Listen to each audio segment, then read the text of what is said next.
Hello everyone, I hope you're having a great day. I wanted to go over something real quick before we start our discussion. So this is advice and tips for the discussion boards in general. So I'm going to be looking at the Unit 2 discussion, but in general, to be the most successful, again, your discussion post is due by Friday. That is the due date. So you want to be sure you're avoiding that late penalty, okay? And really the reason why we have them due on Friday is so that we can have some time to have that discussion back and forth and do the peer replies. I can reply back to you, all of that good stuff, or else it's not really a discussion, right? It's just a post. So we want to have time for that. They are due on Friday, so please be sure you are looking into that. In the classroom here, just want to show you a couple things. So if you go into the class and you look at the assignment list, now I'm going to click on the Unit 2 discussion here.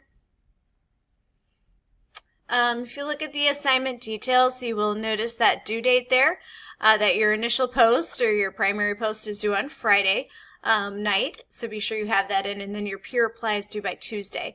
So again, be sure you're doing that. Be sure you're following all of the prompt as directed. So make sure you're looking carefully at that. A couple of things I want to point out, let me go back to this document, is that you're really kind of making a mini research paper when you do your discussion post. So that initial post takes a lot of effort. Okay, this is not something that you slap together, at the last minute there. You need to take your time, make sure it is well researched, well supported, make sure it's written well, do your spell check and grammar check before you post it. Please be sure if you're using references, they are in APA format, all of that good stuff. Okay, you really want to be sure it's very well done because it's worth a lot of points. Also, a little note there, be sure to view my live chat, or you can look at the archived recording before you make your post. I will go over the instructions and kind of what I'm looking for when I do the grading for that post. So be sure you are tuning into that. The grading criteria table, now this is pretty awesome. So this keeps you on track. It literally is the rubric that is used for grading. Okay, so to reiterate where to find that, let me go back to the classroom here. So again, in that assignments list, you click on the assignment. So I clicked on Unit 2 discussion board. Okay, if you scroll down, you will find the Unit 2 rubric that you're going to use, or the grading criteria table, I guess we'll call it, right here. So it's right there for you.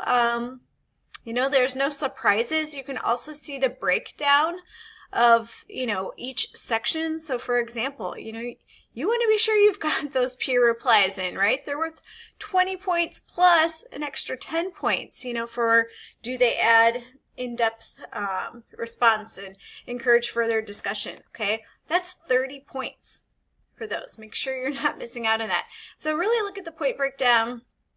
Let that help you to guide your post. Be sure you're following that. It's right there for you. You'll notice that these grading criteria tables are in all of the assignment instructions for the discussion boards, as well as the individual projects, all that good stuff. So it's very clear, very well spelled out.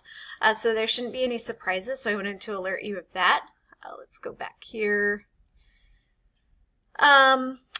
Just a little note here about paraphrasing. So everything should be in your own words, even if you are pulling in, which is a good thing, to look at other resources and use those as support. That is fine. That's great. That's phenomenal. We want you to do that, but you cannot simply copy and paste, work in or anything like that. You're really going to be looking at all these sources, thinking about it in your own head, and then writing out your information. But you need to be sure you are citing those sources appropriately, because even though you're not copying and pasting a direct quote, okay, you're still using that content. You're still using those ideas.